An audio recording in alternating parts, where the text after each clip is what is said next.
Listen, I have an idea.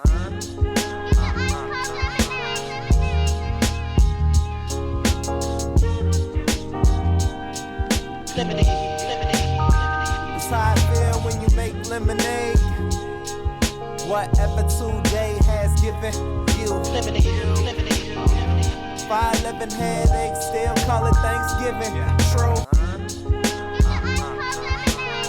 Welcome to another edition of the Super Duper podcast. I'm your host in the bright light, Rob Griggs, with the super producer, Ez McMahon. Yes. Is it brighter than normal? I mean, yeah, it feels like it is. That bulb is in my eye. I guess you can see. Shout out to Bevel. You did with the salt and pepper. Thank you for checking out the Super Duper podcast. We do not take your listens lightly. Make sure you follow us on all socials, SUPA, DUPA, POD.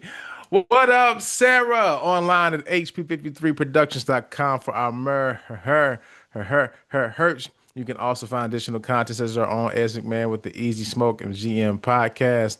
I know you guys aren't recording for a bit, man, but you know, sports, NBA playoffs are in full effect. I just was looking at Donovan Mitchell crossed up Tobias Harris to make him grab his hip, dog. I Oh, think yeah? your brother went out there. Yeah, it's like you can't be on TV getting that done to your brother.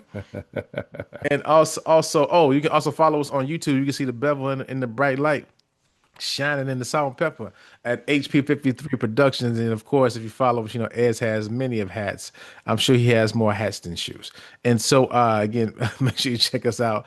I think that's actually not a bad odd. I think That's you have more probably hats than right. shoes. That's Yeah, you have probably more hats right. than shoes. Right. And that's cool. That's cool. That's Well, not even this. pairs of shoes. Pairs of shoes. I say even single shoes. I'll go. You have more hats than single shoes. Just count each shoe. Still pick the hat. Yeah. No, Yes, no, I it's got a more question. shoes. It's a question. I got The more question. shoes. Hey, and I want to thank everybody who donated to the Dads and Don'ts toy drive. Today is the last day, but we'll probably keep the link open a couple more days. But thank you for donating your toys. Really appreciate it. Again, we're donating toys to hospital waiting rooms here in the city of Chicago. Really appreciate everybody. Thanks for everybody who, you know, brought the toys into toy, donated money. We really appreciate all that. You can go check us out on Instagram at Dads and Don'ts. Catch us on Zelle at Dads and Don'ts. But also donate the toy. The link is also at the Dads and Don'ts Instagram page. Again, Dads and Don'ts. Again, shout out to you, Big Ass. Appreciate you for donating some toys. And Not for a problem. My everybody who pleasure. did so, really appreciate you guys. Because you know, it was an idea, it's a thought. Now it's like a real thing. Like it's real toys going to the hospital from the organization. So it means a lot. Just want to thank everybody. Listen, we got a big show today. We got Dr. Williams here. You know, I say it, but it's true. When he reaches out to me, he's really mad about something. So of course, we talked about the Voting Rights Act. In the case in Louisiana that affected the Voting Rights Act, let me say it that way. And of course, Dr. Williams wanted to make sure he said his two piece before he gets also his pod to be coming soon, world's public record. So he's like, before I, he flexing now before my pod. I just want to say this real quick. But you know, when my pod come out, I just want to make sure, you know, like, okay, big time. You know what I'm saying? But a few things, man, before we get to Dr. Williams. As we talked about this last week, I thought it was a good conversation about Michael Jackson, the Michael movie. I saw it, you saw it as well, right? I did So see it. what you think of it? Um, Preface it by saying it was good. Yeah, okay. It was good. Okay. I thought the performances were good. Um, I thought which nephew is the one that played Michael? I think his name is Jafar.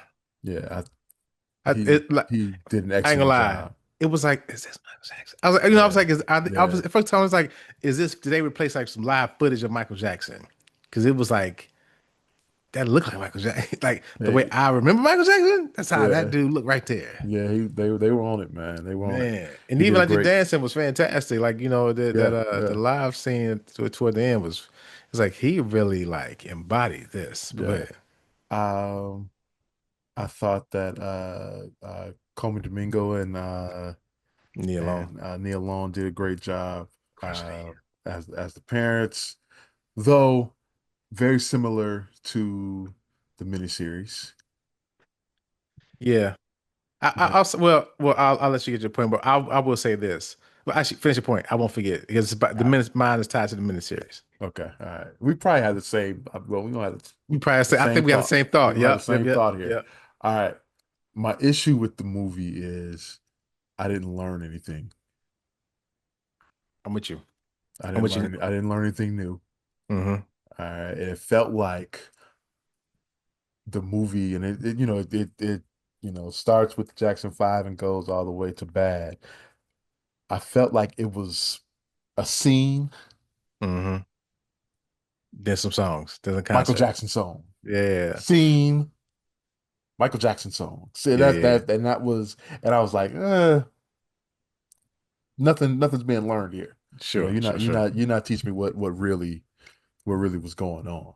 Hmm. But that said, I mean, Had a good time. it was Mike. Had Yeah, a good time. Had yeah, a great yeah. time. Listen, he's great, and I with my thing is it the greatest movie like technically that I've ever seen? You know, is it like wow, that's gonna win an Oscar? No, no, No, no chance. no, no. But was it fun? And the people in the theater were having a blast. You know what I'm saying? Like, and all the off the wall songs they were playing. Yeah, I was like, I was like, see, they playing off the wall up in here. They Yeah, talking about them, but they but playing the off the wall. but But the but the movie is centered around Thriller. yeah, Let's be real. facts. Yeah, yeah. Yeah, yeah, Listen, I was still this my other log in the debate. That's kind of weird, but I feel like off the wall if you were at a party, right, and somebody threw on Thriller, it'd be cool. But if you throw off the wall, for those people would party more with off the wall songs than Thriller. I was sitting there thinking like off the wall has more songs that you would like be you would dance to and enjoy a kickback. You know what I'm yeah. saying? Five of Hey, that's all you need, brother. Five good them. ones. But I'm with you. My thing was, and again, hindsight's 2020. We what the movie was about. But I feel like the miniseries is excellent, Yeah, and so yeah. I it learned more, and maybe that's the issue. I saw the miniseries. no, but I think it was one of the same point. It's like, so then why repurpose all of that? You see what I'm saying? Like Yeah, the yeah. miniseries told you everything you need to know about It the was the exact Jacksons. same. The exact same thing. Yeah. Joe was beating them. They was all this other stuff. So like it could, I mean, honestly could have been about like just fast forward right to the off the wall and then how that led to Thriller. That could have been the entire movie.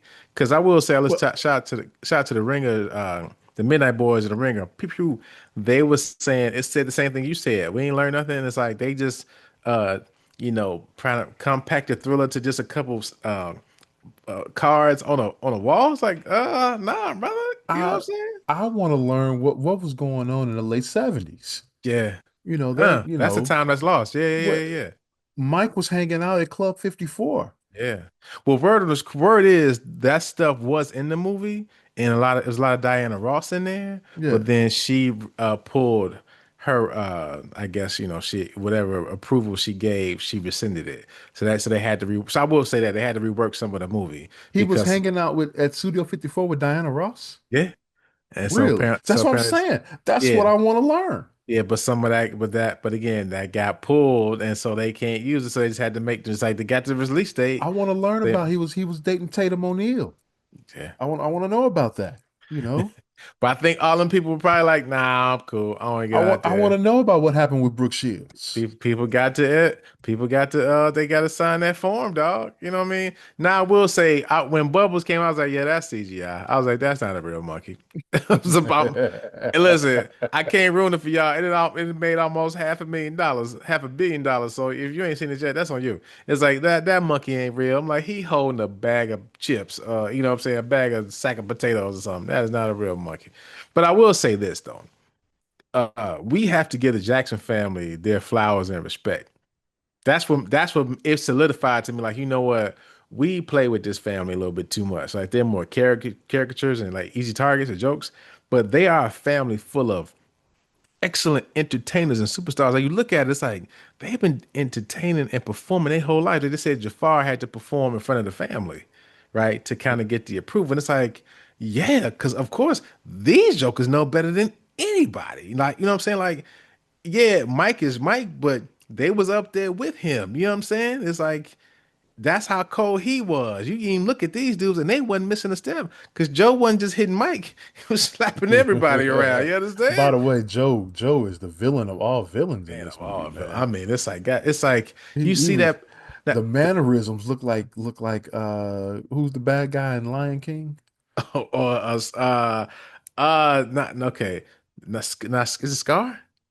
I don't know. No, I don't know. I should know. But I should know I this. know what he looked like though. But I'm telling you, it's like the He Pepsi was thing was heartbreak. And we talked about it, but it's like, wow, there really wasn't there was not a Thriller tour. That's a mockery. You know what I'm saying? yeah, That's just a yeah. shame. Because I'm thinking because you look at the show, he does. I mean, I'm sure he performed Thriller, but like he probably performed what he could with his brothers, and probably performing Thriller as a whole. The way he wanted to do was a whole production of Well, sorts, it right? wasn't. Yeah, yeah. And so he can only and it's like that's crazy that the greatest album of all time Didn't have a didn't get a tour. tour. Yeah. And him until you said it last week on the show, and I was like, yo, that's insane, man. But I thought so too. We again, people make fun of them. Like if you live the way they live, like they were in a bubble early. You know what I'm saying? Coming Mhm. from Gary, like whole life change, and just like you went from just being these tight family in a little house to being the Jacksons, and you can go anywhere. Can't you know what I'm saying? And like you're talking about, people are always just staring at me. I mean, people just want something from me. And it's like you'd be weird too, right? If that's all you know and that's the only life you live. But I really feel like we don't acknowledge them enough as just an entertainment royalty. You know what I'm saying? It's like we make a lot of jokes. Like Tito, world class guitar player. You know what I'm saying? Like for real. Like this ain't for play. They international too. This is what they do. This is what they do. You think about Janet, you know what I'm saying? Like the family got heat. They got heat in the family, right? So we should give some respect on their Reby name, had a man. hit. Hey, everybody had one. So everybody got one. You know what I'm saying? Yeah, It's just yeah. Mike had them. Mike had them all, and I think, and it truly, like, I kind of hinted at it last week, but truly, people got to stop saying, and again, it's no shot at Chris Brown, but it's like, and he even says it. He ain't nowhere near close to Michael Jackson. You No, understand me? no It's just, one, no it's one just like is. nobody ever will be. And again, there's people saying Taylor Swift is big. It's like, is she bigger than Michael Jackson? I don't cuss on the pod. Hell no. You know what I'm saying? Because it's like, do you know? Like, she cannot compare to this. Like, cannot. He literally was like touching the world. That's probably bad phrasing, but he really was affecting the world. You know what I'm saying? Like, just the world loved He him was dearly. touching the You world. caught it. You caught it late. You caught I it did. I did. late. I did. But man, no, but I still think people should go see it. Absolutely. Man, go check it out. Go check it out. I think it's Absolutely. a great. I feel like if you are a Michael Jackson fan and you fans music, you'll have a good Yeah. time. It's a good time. That's go see it for that. For the music. Because you brought up a good point. Like, yeah, the movie is kind of held together by duct tape, but the performances, hey Oh, man, outstanding. outstanding. I mean, for real, from every last one, didn't miss. Yeah. Even the young Mike, the little boy singing Yeah. Mike, that's just like they were cooking. But I think they spent a lot of time on the Gary, Indiana, and the Jack. It's like we know all this. We know all of this. Like the miniseries. Remember before the cable was going away? It was like it was on all the time, and everybody sat and watched it for a few Yeah. hours. Yeah. Now it's replaced by the Temptation movies. Well, that's my parents' favorite now. But it's like the Jackson miniseries was staying on BET, just constant rotation. I remember when that first came out, it's like, yo, this is nuts. This is really like the Jacksons, or what we think them to be. So they, out to your point, the '70s, even if they can't get, it should have been like this is like Thriller, like this is Off the Wall was this. He didn't win because we didn't even see that part. Like the reason he went nuts with Thriller is because Off the Wall didn't win. What didn't win? It like it won a bunch of Grammy, sold out records, but didn't win Album of the Year. And he was Right. like, "I'll be back, and I'm gonna win it. I'm gonna win Album of the Year." It's like I didn't. That part kind of wasn't in there. It just was, this was just general. I'm gonna be greatest in the world. No, he got mad about Off the Wall, and then again, the greatest run we talked about. Off the Wall, Thriller, Bad. I guess they Bad. get into Bad, but still, it's like even that stuff. So again, I think there was probably a better movie to be made in there, but it's so many people involved, and it's a high profile person. It's just the attempt itself is has to be applauded, but I think they nailed the music scenes, which kind of which made it tolerable, and you can sit through it and enjoy it and not like totally poo-poo it, knowing like, it's cool. But like those performances every time he got to rocking and moving, it's like did he again, if you haven't seen it, first where you been, but he looked like Michael Jackson, the craziest. I mean, it was like I'm not. So yo, this is they're not live video. It's not this is not Michael Jackson, man. I just want to make sure this is not him. So, but shout out to them, man. They're gonna make a Billy go. Hey Google, how much is the Michael movie grossed? It's grossed 446 million worldwide. Wow. And that's what, a little over a week. Yeah, that's about 2 2 weeks. weeks. Yeah. Yeah. Yeah. Not bad. That's not bad at all. So listen, hey, so forgive what we say. They made a movie that made some money. I guess we're wrong. That's really all that matters. You know what I'm saying? And so with that, we're gonna get to everybody's favorite segment, as versus everybody. Let's do it. Yeah. Okay. How you feeling, man? You know, you got week 3-0 last week. You 3-0 cooked last week. Yeah. Okay. 3-0 Good. last week. Yeah. Shout out to my friend Pam. She said, Ez always beats me. She said, I never know the answers. So I was like, Ez always wins. All right. So, Ez, here we go. Ready, man? How you feel? Like you good? You like, you got to warm up or something? Let's do it. Let's do it, man. Let's do it. Let's see what the I don't even know what the topics are, so let's go. My man. Okay, here we go. The Great Migration increased Chicago's black population by what percentage between 1910 and 1930? Is it 148%, 200%, 600%, or 300%? I'm gonna say because it wasn't no brothers up in the north before the migration. I'm gonna go 600%. Final answer? Final answer 600. Man, you cooking already. Just 600% is correct answer. Let's do it. Let's do it. Okay. Shout out to you. Applause. To the Michael Jackson clap. Who was the first Black Nobel Peace Prize winner? Ralph Bunche, B. MLK, C. Desmond Tutu, or D. Nelson Mandela? MLK. Final answer? Final answer. It is Ralph Bunche. Really? What year? Yeah. I don't have the year, but I do. Man, you're supposed to learn me something here, man. Sorry, man. Hey, man, you got Google. Go to Gemini. Jesus. There you go. All right. Let's go. Last one. Who was the first Black woman to run for president? Shirley Chisholm, Charlene Mitchell, Kara Mosley Braun, or Cynthia McKinney? Come on, man. You gotta challenge me, bruh. You gotta challenge me. Shirley Chisholm. Final answer. Final answer. Shirley Chisholm. Charlene Mitchell, sir. Yeah, look at you was trying to stunt. You know what I'm Wow. saying? Yeah, and I Googled it just to make sure that is actually correct. Wow. First Black woman to run for president. When did she run? She ran, and I did. Hold on, I did look that up. So Charlene Mitchell, she ran in 1968. And Shirley Chisholm ran in 72. Yeah. Okay. All right. Wow. I didn't know that. Yeah. Steve Stump there. You was stunned, brother. All right. Yeah, man. So hey, man, look at that. How the mighty fall. I was so sure too. He was like, yeah, Rob, come on, man. I was like, oh, excuse me. What's her name again? Charlene Mitchell. Charlene Mitchell. I've never heard of her. Yeah. All right. Yeah, man. So that's this week's Ez versus Everybody. Hey, guys, everybody, you got a chance because he went 1 for 2. But he won't go 0 for 3. I give you that. You haven't gone 0 for 3 yet, man. So you at least should get one of these. So That's next week. Shout out to Ez. This is also sponsored by Crush. Come on, Crush Soda. Give us a sponsorship. We give them all these categories away for free. So with that, before we get to Dr. Williams, real quick, just want to say happy Mother's Day to all the mothers out there. Want to wish a special happy Mother's Day to my mother. I love her dearly. Guys, see me talk about my mom a lot. I think she's just one of the funniest, smartest people I've ever met in my life. And she's taught me so much. And she's just so kind to people. Well, usually she tell people to shut up. But if you know that's endearing when she says, hey, nice to meet you, shut up. Do something different. People usually giggle that they want my mother to tell them to shut up, which is like wild. But happy Mother's Day to you, Mom. Anything I'm sure you want to shout out. Same here. Happy Mother's Day to my mom. Yeah. And also to our sisters and to our friends. Yes, sir. All the moms we know, happy Mother's Day. Hope you get to enjoy your weekend. Also want to think of people who maybe lost their mom recently or just lost their mom a long time ago. I'm sure this is a tough holiday for people, especially if you had a great mother.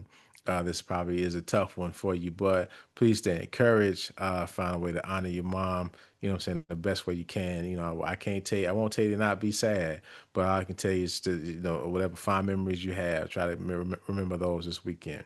So Here we have Dr. Williams all around the world with world. He mad, y'all. Like he mad. But here we have the one and only Dr. Williams. Okay, we're here, Super Duper Pod, with the one and only Dr. Williams of the World's Public Record Podcast, coming to your ears and eyes real soon. World, how you doing, sir? I'm doing fantastic. How are you doing? I'm good, man. Listen, usually, I'm reaching out to you, but I know it's bad when you reach out to me and you like, baby brother, I got to get on the mic, okay? My show ain't launched yet. I need your platform to make this happen. Exactly. So, we talked about it last week, as it has been last week, in this Voting Right, the Voting Right Act, and the Louisiana case that kind of took the teeth, as people were saying, the fangs out of the Voting Rights Act. And I know, World, we've been talking about the impact. Shout out to my pastor, Pastor Charlie. He talked about it on Sunday, just like we have to definitely give back to a place where we are truly fighting the system. You know what I'm saying? Like we can't let these things happen in front of us. You know what I'm saying? So I'm gonna get out the way and just let you cook, because I know your mic is hot, hotter than it is out here. But I do want to just set the frame for people. I think we were talking about it before we hit the record button, just how people hear this. Two things. This whole post-racial idea of like, everything is cool. We're cool. It's cool, right? It's cool, guy. We're good. You got a black president. Everything is cool. Exactly. And then also that like this stuff is in a vacuum, that it happens and it just affects like one place, right?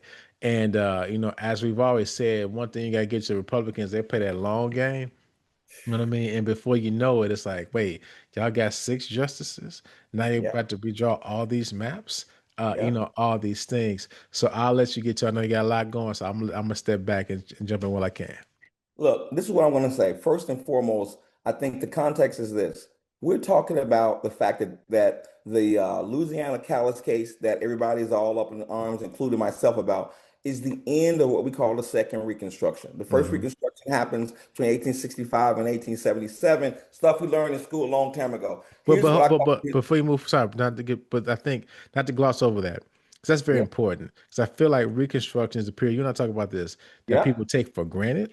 You know what I'm saying? Because that was a completely different America than what people think. That was America. That's when, again, the Reconstruction basically remade the U.S. Constitution. It did 3 things that I think that are relevant for the case. One, we know it introduced the 13th, 14th, and 15th Amendment. 13th Amendment, what does it do? It ends slavery. 14th Amendment defines citizenship, gives us the Equal Protection Clause, and then we come to the 15th Amendment, which basically gives Black men the right to vote, okay? So then you have that moment from 1865 to 1877. We see the explosion of political participation. We see African Americans participating, shaping the outcome of presidential elections. And then we see, of course, the inevitable backlash and the violence that comes with that, the murders of the Klan, et cetera, et cetera. Now you say, what does that got to do with this Louisiana case? Everything. Because again, you don't need a second Reconstruction if the first Reconstruction works, right? So we get this period where that's a 12-year period where it looks like this new birth of freedom that Lincoln talks about, it's going to happen. Yeah. African Americans are in the political office. We see all these things. You and I, even going back to the first time you had me on the pod, we get the Wilmington Race Riot, 1898. Boom. Okay. I've talked about it many times on your show. Yeah. Here's the problem. If that had been the end, then we'd have one different story. But then we got 100 years later, we see the emergence of the modern phase of the Civil Rights Movement, which is the second Reconstruction, what many historians have called the second Reconstruction. What is that? 1945 to 1968, when the same things happen. There is social protest movement. There is this revisiting of all the things that happened during the first Reconstruction, voting rights, protections put in place for voters, and it looks great again. How do we know it looks great? Because 65, we get the Voting Rights Act, where all these southern states have to now fall under federal guidelines and laws that guide how they manage and open up the ability of African Americans to participate. And we see this explosion. We see Barbara Jordan win a congressional seat in Texas. We see Andrew Young win a congressional seat in Atlanta. We see all these places in the South that heretofore African Americans can't participate. They're now participating.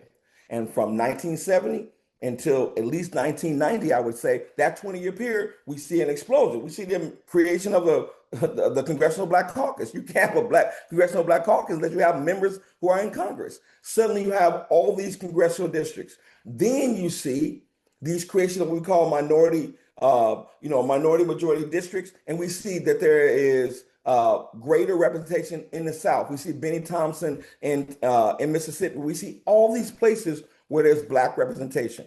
Suddenly, the second, right in the middle of what I'm calling second Reconstruction, now we got this problem, the inevitable backlash. Hey, maybe this Voting Rights Act that's passed, right? I always tell people to understand the Voting Rights Act, all you have to understand are two words: John Lewis.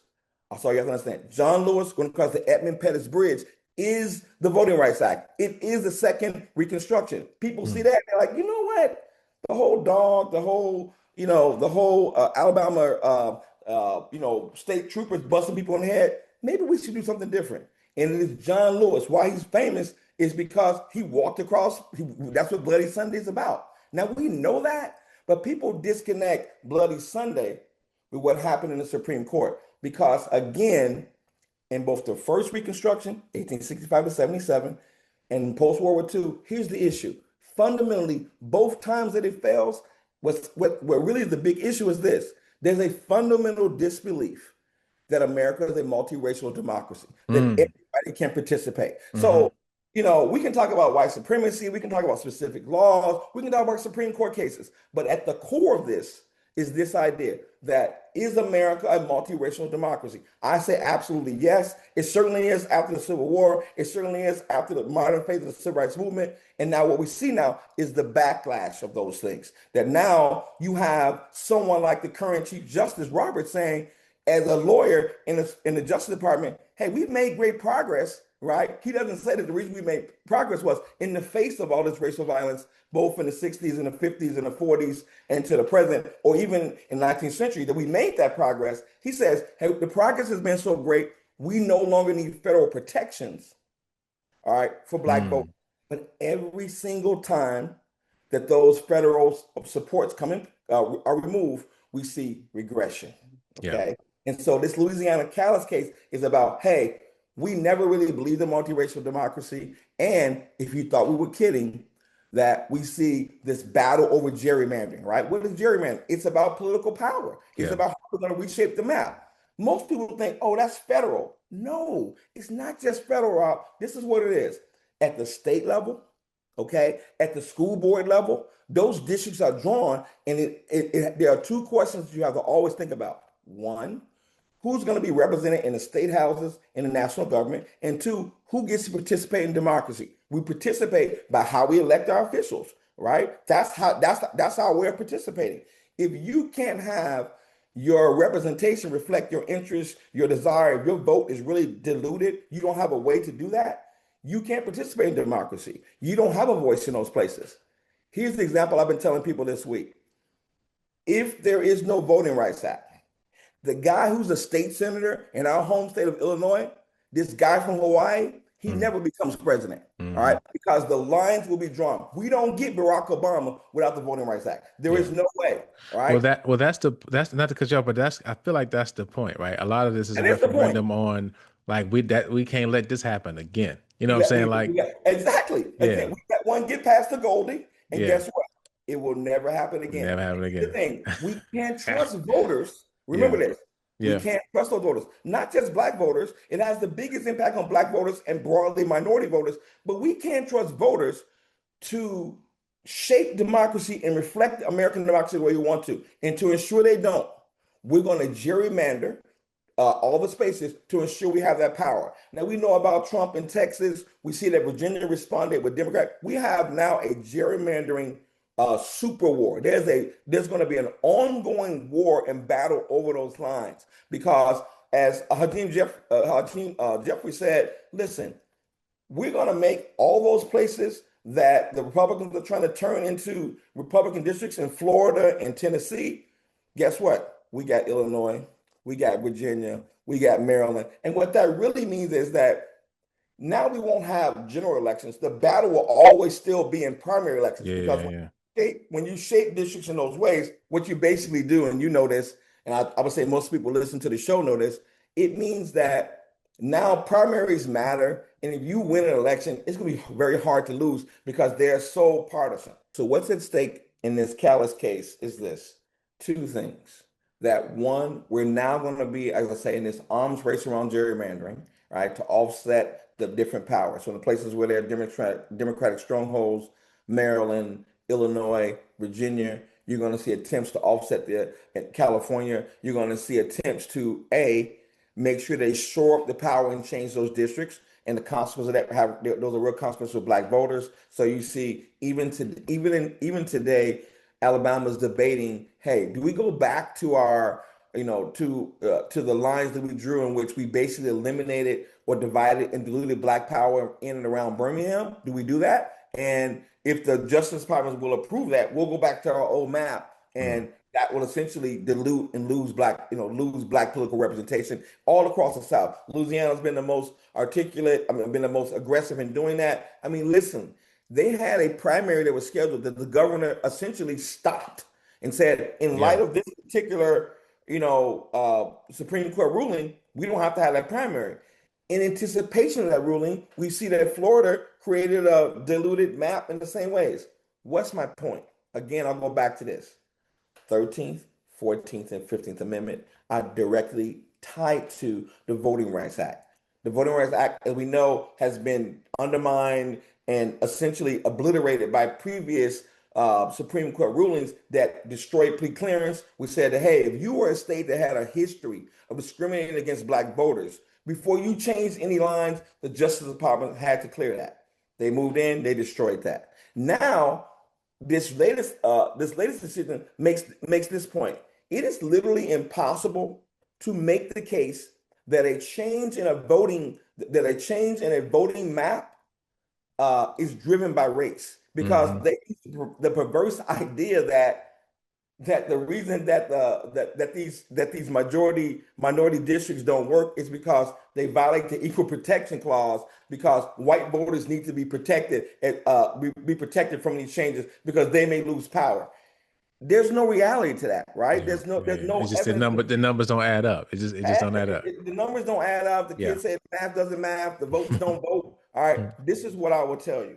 The reality is that when I listen to the Alito opinion, the thing that's really most difficult to me when reading that opinion is the idea that the only way you can make a change is if you have evidence of some racial change. But we know that white supremacy doesn't make its intentions plain. They're not going to make them transparent. They're not going to be explicit. And more importantly, it is intellectually dishonest to have both Justice Roberts and Alito and the other members of the conservative majority suggest that, given the history of our country, both recent and long term, first Reconstruction, second Reconstruction, there's no evidence that without federal support, without federal pressures, that those states don't act in ways that dilute black votes, which is the whole reason that we had the first Reconstruction, is the whole reason we had the Voting Rights Act. These acts are saying, hey, we see active evidence, historic evidence of you denying voters from participating in ways that are consistent with both their numbers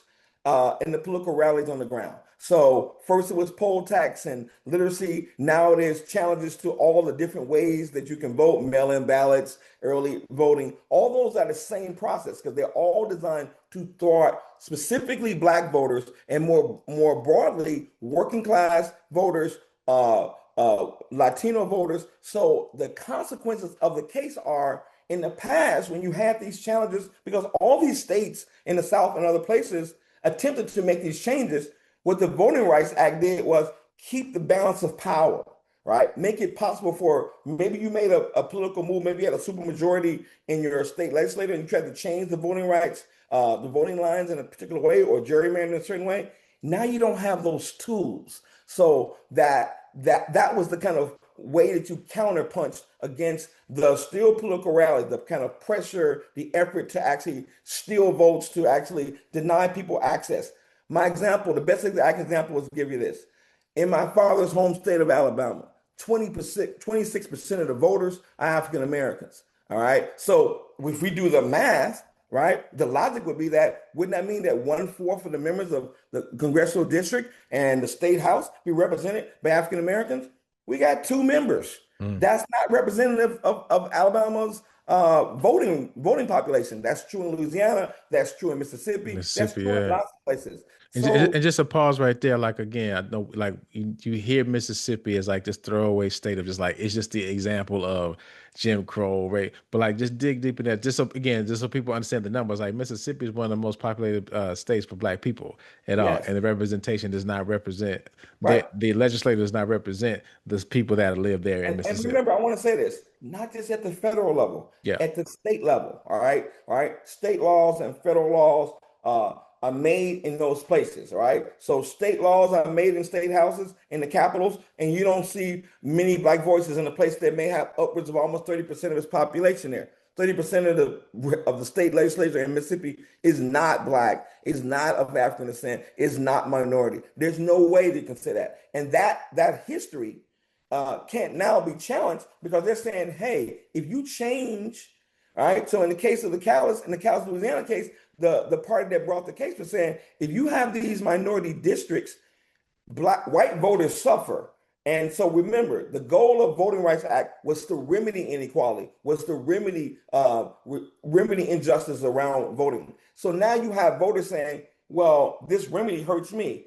But remember, you profited from the prejudice, right, for a century or more. And now you're saying that the remedy hurts you. Of course, the remedy comes at a cost because there's no way to establish a legitimate democracy in which all voices are represented unless the field is level, unless it's transparent, explicit way for everybody to participate. And you're saying that to do that comes at a cost for me. It is true that it comes at a cost. And that's why I said at the beginning that the majority in the Supreme Court, many of the leaders, Republican leaders across the state houses, are making clear that they are persistent in their resistance to a multiracial democracy. That they didn't like the first Reconstruction, they don't like the second Reconstruction, and they have put in place ways to make sure that Black voters don't get their voices heard. That there are people who are not going to participate in democracy, who are not going to participate in what's happening in state and national capitals, and they're okay with that. And they're saying, not only are we okay with it, we're going to do everything we can to make sure you can't do that. The problem here is this. In the past, the debate was between the executive branch and the legislative branch, and the judicial branch was in many ways the friend, if you were to say, of those working class and social movements. And now they aren't. I mean, we have a conservative majority in the Supreme Court that's made it its business to basically say all the things we didn't like about Reconstruction, about the second Reconstruction, about the modern faith civil rights movement, we're going to make sure that you literally have no way to remedy those things, right? Right? Because remember, we would have never needed a Dr. King if the first Reconstruction had worked. Because if you look at the numbers in the post-Reconstruction era, we see a rise in Black representation. And that, as the historian Rayford Logan says, the nadir, that lowest point is between 1877 and 1900, when George White, the last member who's elected during Reconstruction, is forced out of Congress in 1900. And we don't have another Black member between 1900 until 1928, when our hometown, all right, sends Oscar DePriest to the House. 28 years, there's no Black member in Congress. Now, there are plenty of Black people there in the country, but they don't have a voice. They don't have a way in which their needs can be represented. But remember, that 28-year period was caused by the reaction to the passage of the 15th Amendment. Yeah. And we tried to get it right with the Voting Rights Act. We said, okay, we thought we knew what it was. We gave Black people the right to vote. At that moment, Black women also got the right to vote. We're going to put this Voting Rights Act to basically reinforce what we did a century earlier. And now they're saying we're going to dismantle all of that, and we're going to be okay with it. And the difference is there isn't a social movement that is readily available to push back against that. But the requirement to me is a third Reconstruction in which those same things need to happen. We need to have something that responds to those things. Yeah. Otherwise, we're going to look at another 28-year period where you're going to see a precipitous drop. I promise you this. If these state legislators act in the ways that I know they will, we're going to see fewer opportunities for African-American politicians to participate in democracy, for minority voices to be heard, And we're going to see that reflected in a major change in policy. We'll see a second nadir, a second low point in American history where the ability to express your vote and just get access to the political discourse and things that shape policy. There's no way to do that if you aren't able to even get to the table.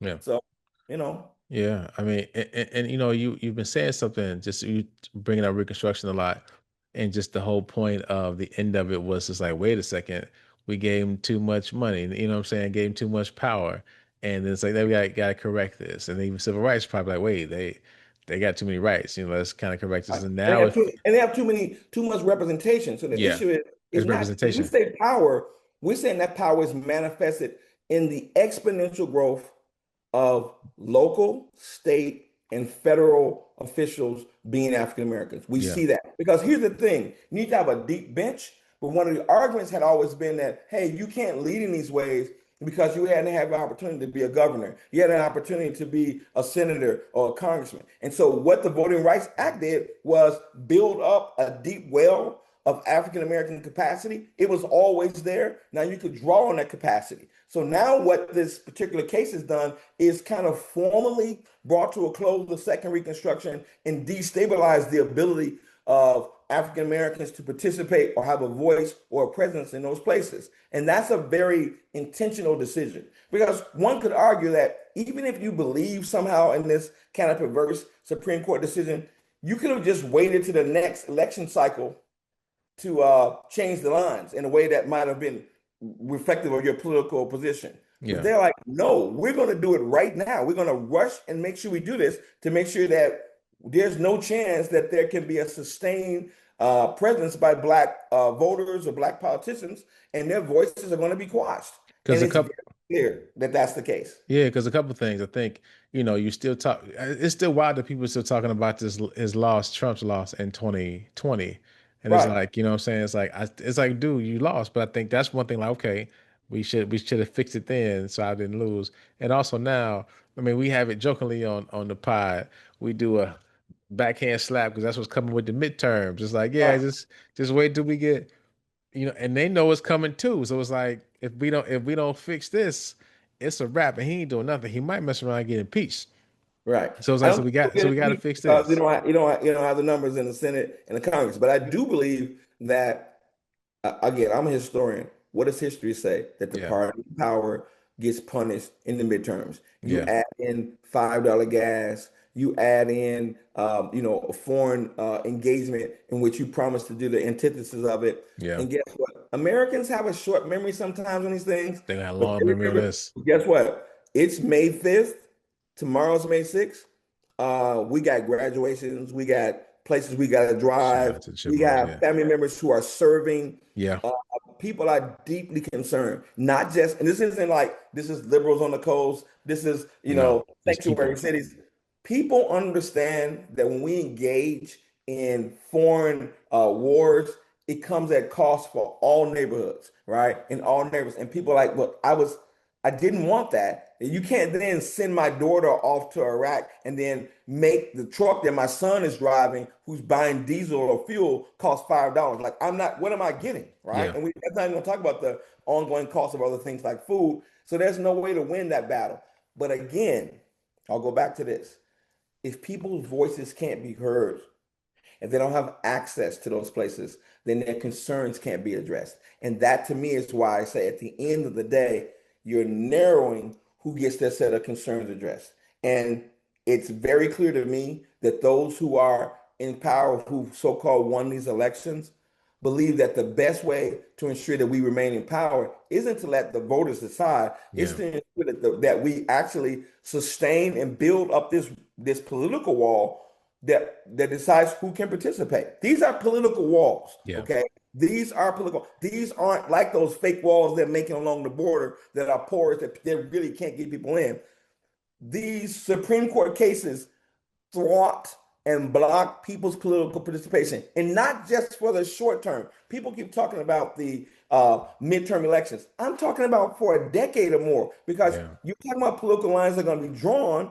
Just for a while. Yeah, Right. So this isn't one election, this isn't two elections. This is decades. Yeah. And that's why it's consequential. Because if you lower the number of black people who are participating, state, local, and national elections, then guess what? After a while, you lose the capacity, the seniority to be on committees. Committees, yeah.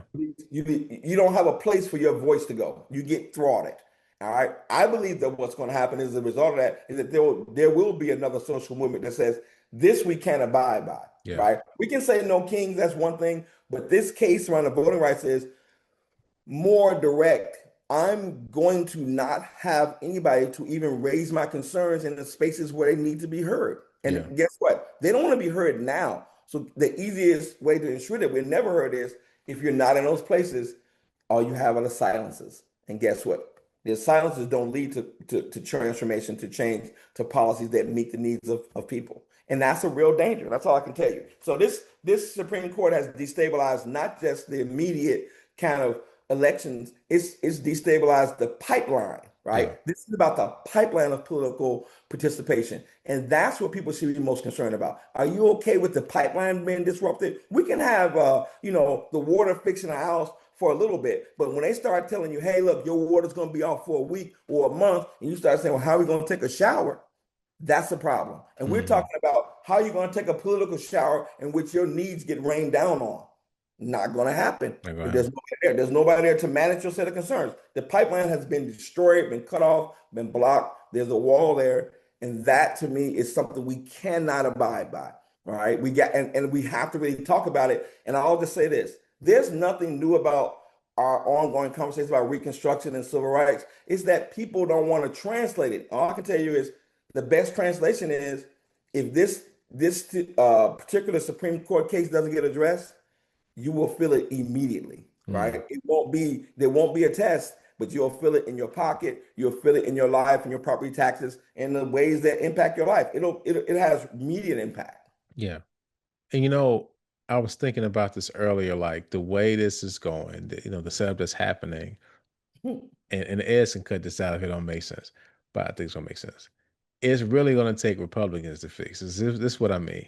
Like lately, you've been seeing Republicans slowly, but either they'll speak against what's happening, but then they'll retire, or they won't run. Your voice don't mean nothing now. You know what I'm saying? It means nothing. You're not in the seats.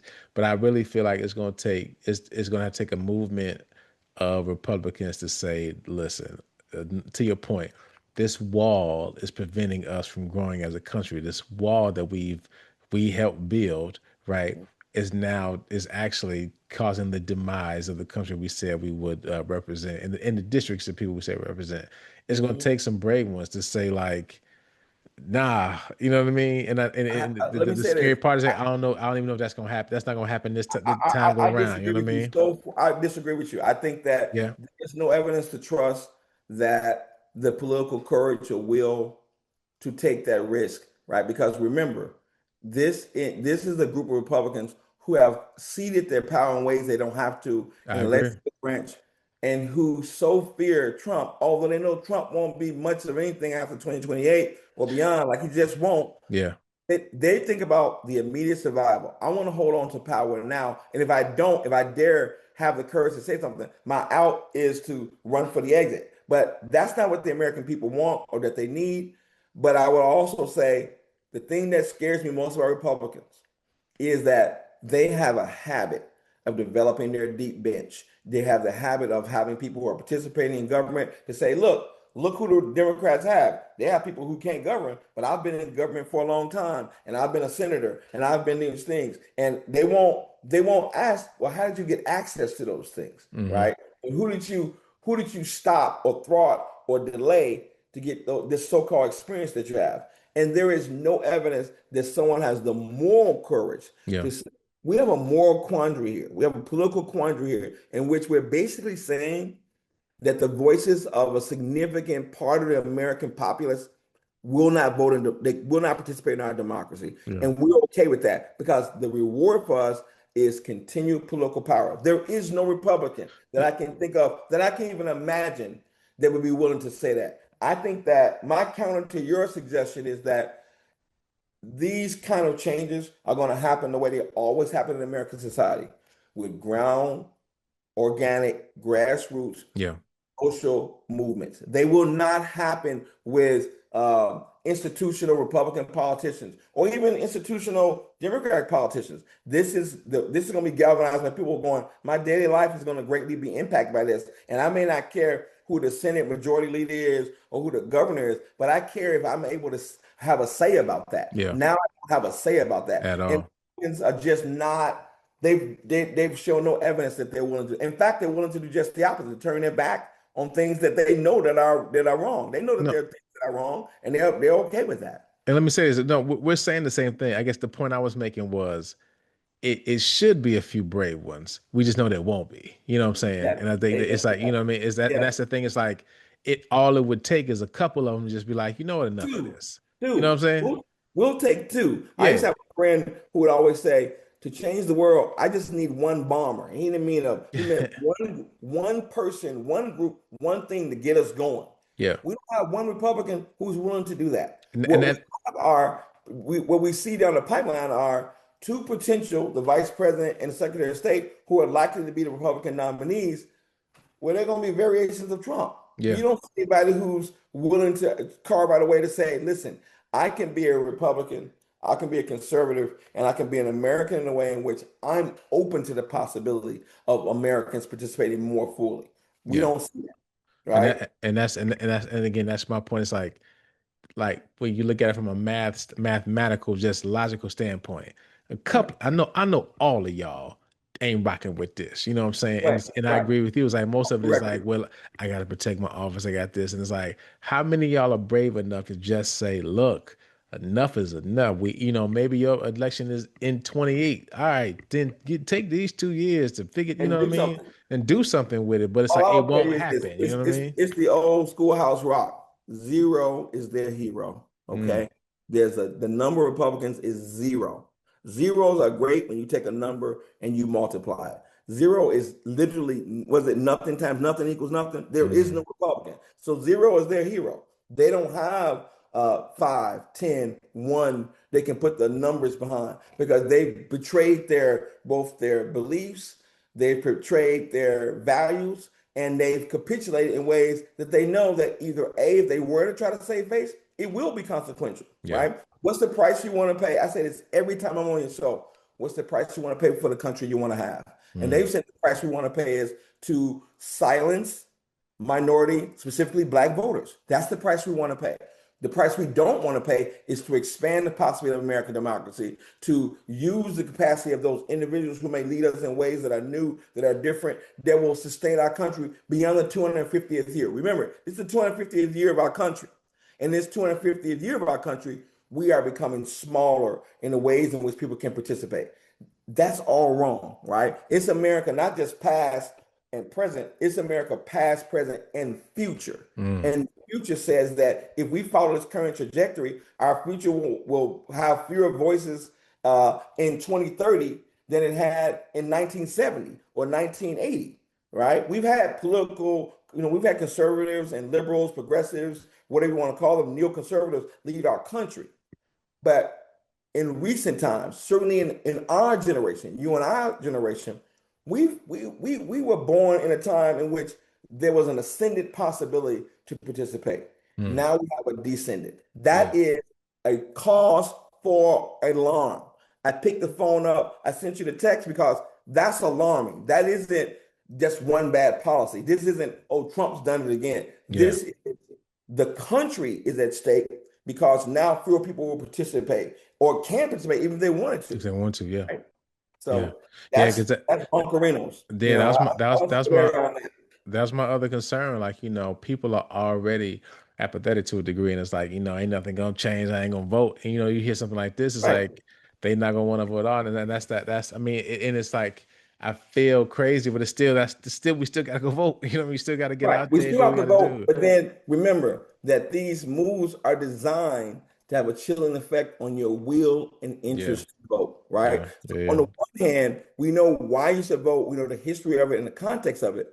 But we also know that even during Reconstruction, even during the second Reconstruction, the thing that scared people was, violence, even though you have a nonviolent strategy and a tactic to challenge it, violence has a chilling effect on people's willingness, right? For all the brave John Lewis's, there are lots of people who wanted to be brave, but they were scared. And as John Lewis said, it's a perfectly reasonable thing to be scared, to be scared of being a subject to this kind of racialized and institutionalized and state level violence. Like, it's nothing wrong with that. Well, we're doing it because we have to, but we also understand what the cost is. And so people who say they don't want to vote, what they're really saying is, again, the wall is too high. Yeah. The fence is too narrow, right? The Strait of not Hormuz, but the Strait of political participation is too narrow. It's blocked off. We got a blockade in the Strait of Hormuz, and we got a blockade in the Strait of Democracy. The Strait of Democracy is being blocked, right? And no one's alarmed about it. Not enough people are alarmed about it. We are, and the people that we talk to and think about alarm, but Americans are thinking this is about Republicans and Democrats. I'm going to say this as clear as I can. This is about America. It is bad for the country in our 250th year to have fewer people able to vote or have their vote be meaningful, right? And this, I mean, I literally just taught a group of middle school students about the consequences of gerrymandering, right? And I literally talked for a week with students about that. They were like, how is this possible? It's possible because you have an executive branch and a judicial branch who are aligned with the idea that you shouldn't be participating, and they're okay with that. And what's your response to that? So I don't think the remedy is going to come from the right, but I think the remedy may come from below. All right. I think that's the way it always went. The one thing we can say is that even when things seem dark, the reason that we are hopeful is that Americans are many things, but they are profoundly persistent. Yeah. Right. We don't just persevere. We persist in the idea that, you know what? This doesn't look great. I don't like the Supreme Court case. Let me call Rob and get on the show and blah, blah, blah. But really what I'm saying is, I'm like a lot of Americans. I'm going to insist on being persistent, right? I'm going to insist that democracy be wide and be deep and not be narrow and shallow, right? It's too shallow. So, and we know, and shout out to Sarah, you know, we know sometimes we get shadow banned on Instagram and they push us down because we saying something they may not like, but I'm with you. I think, you know, we're going to always use this as a platform because really it's just talking about it so people know. Because I think also the other thing is this, you know, make sure we just thinking of solutions and giving solutions, because it's not just about the complaining part of it, right? But we have to understand what the problem is that we're fighting. I think you said it perfectly. It's not a, you know, red, blue. This is an American, the red, white, and blue thing. Like, hey, wait a second. Absolutely. This is going to, you know, both sides are going to feel the repercussions of this decision very, very, very, very soon.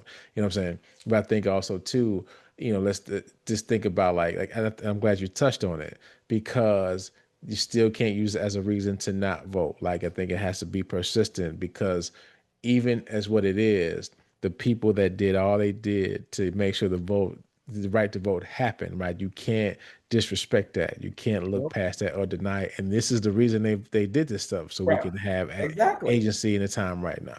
Right. And I think that, and this is a place where we have to exercise our agencies, and there are ways to do that, right? I think that, again, the counterpoint about gerrymandering is about figuring out how we make sure, at least if nothing else, that the pendulum doesn't swing so far to the right that we can't recover for a half a century or more. I think that's the concern we have. So you'll see a lot of that. So I'm concerned about the whole process around gerrymandering, but I'm also hopeful that these kind of things will galvanize people locally and nationally in ways that will result in some real political pressure. And we'll see it with the upcoming elections, not just in midterm, but even in some elections that are happening around the country. We see that clearly people have a concern at a local level and even at a state level about what's really happening in the country. So they are paying attention, and now we got to figure out if we can get some momentum. We need some momentum around these concerns, and not, like you say, these aren't just complaints. These are invitations for actions. So I'm into the invitations for actions. I'm trying to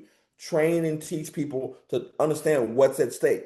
Why does the Supreme Court operate in this way? Are you understanding the logic behind it? All right. And I literally have been having an ongoing conversation with young people about the idea of citizenship is it's a verb, right? It's a call to action. You vote, you participate. Yes, you rest and you recover, and then you engage.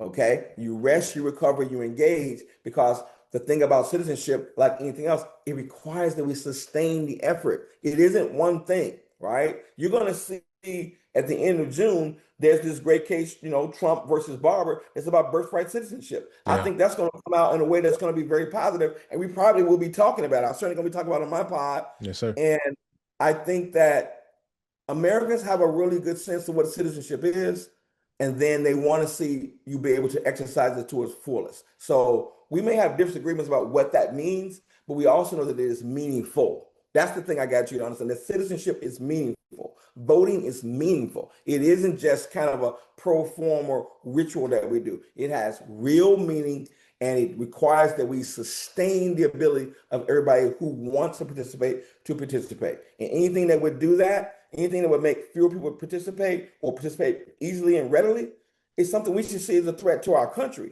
And we should respond in a way that we would. We should defend and protect the things that make us who we are, So I think that if we do that, we'll be in good shape. We'll be in really good shape. So, I'll leave it there for now. Yeah, yeah. Listen, man, it's so much more meat on the bone, right? But I think, I'm just glad you was able to get out your system, brother. You know what I'm And saying? you know what? Trying to keep democracy safe. I am a committed pacifist, so I can't use violence. So, what do they say? When I get mad, I put it down on the pad. Absolutely. That you never had. So, But this stuff will just make you be like, because it's like, wait, what? And it's funny. Years ago, people were saying, "Hey, man, this Voting Rights Act is not as like rock solid as you think." You know what I'm saying? It's like it is not on stable ground. But it was like, "No, we voted. It's cool, Barack Obama." And then it's like, "Nah, dog. I've been trying to tell y'all this. You know what I'm saying, for years. Come on." And I think it was somebody mentioned that Jesse Jackson was talking about that, like people not understanding. Hey, right. this is in jeopardy. It's always been in jeopardy, right? Because at some Right. point, people like It's they been, can get it's to where been we are now. tenuous. It's Yeah, very tenuous. And I would say in some states, one of the things that the voting rights issue, and I'll end with this, is that this case also opens up the possibility that some people may be able to challenge some of the stronger state laws that protect voting rights. We have a federal voting rights act, and then different states have voting rights acts that are allowing us to defend and protect voters in ways that maybe the federal government doesn't do. But now, like you said, the Voting Rights Act is tenuous. The state laws that are around voting and gerrymandering and state districts are all tenuous as a result of this. And that tenuousness doesn't make sense till one day you look up and you're like, why are all the people look like this or act like this or have this very narrow view of what the country should be? We just have yeah, to be we have to be able to deal with it. And I think the way we deal with it is, again,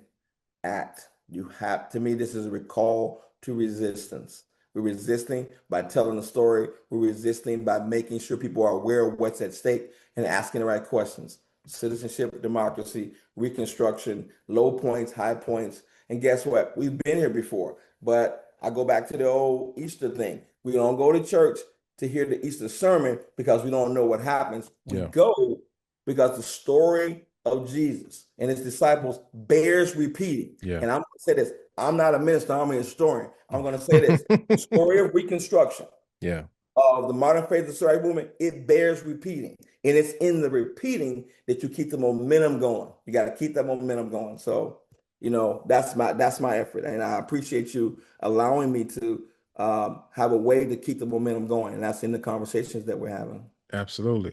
So we can't leave without book recommendations. I got your list. It's a All bunch right. of them. So you All go right. ahead and hit it. Yeah. All right. So look, we got to start with the easy one. There's Nick Seabrook's One Person, One Vote, voting, the surprising One Person, One Vote, the surprising history of gerrymandering. I think I sent you that one. Yeah. That's a really great book. It's easy to read. It gives you all the different backgrounds of what gerrymandering is. Gerrymandering is named after one of the founders, Edwin Jerry, there's the great map of gerrymandering that's worth seeing. Yeah. Number two, I've got to put Henry Louis Gates, Stone in the Road, Reconstruction, White Supremacy, and was it the road to Jim Crow, Yep. right? That one's And the rise of much, Jim Crow. Yep. yeah, the rise of Jim Crow. That's great. And of course, I think this is one that he has a little thin series of lectures called Nothing But Freedom, but the larger book by Eric Foner is really worth happening. This second Reconstruction, how the Civil War and Reconstruction remade the Constitution. But if you forget all those books, the one book you have to read is the late great historian Manny Marable's book on race and rebellion. That book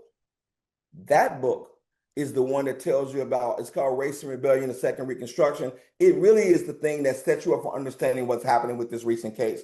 How did we get to the point that we need to have a second Reconstruction in the first place? But things happen. We got Emmett Till, we got Montgomery Improvement Association, we got all this stuff. Those things set up the need to have this kind of rebirth, if you will, of our Constitution, of our voting rights. And I think Manny Marable is the kind of historian that I miss a lot now that he's passed, because he had a pithy and interesting way of telling a story that was accessible to other people. It's not high academics, but it's deep thought. Anybody could pick up that book and go, yeah, I remember that movement. Yeah, I can see that happening. And he lays it out as eloquently and as carefully as anyone could do. And if you look at that Race and Rebellion and Reform, the Second Reconstruction, that book is money. Go to thrift, go to any bookstore and grab that book, and you will be happy. It'll help you understand what we just talked about tonight.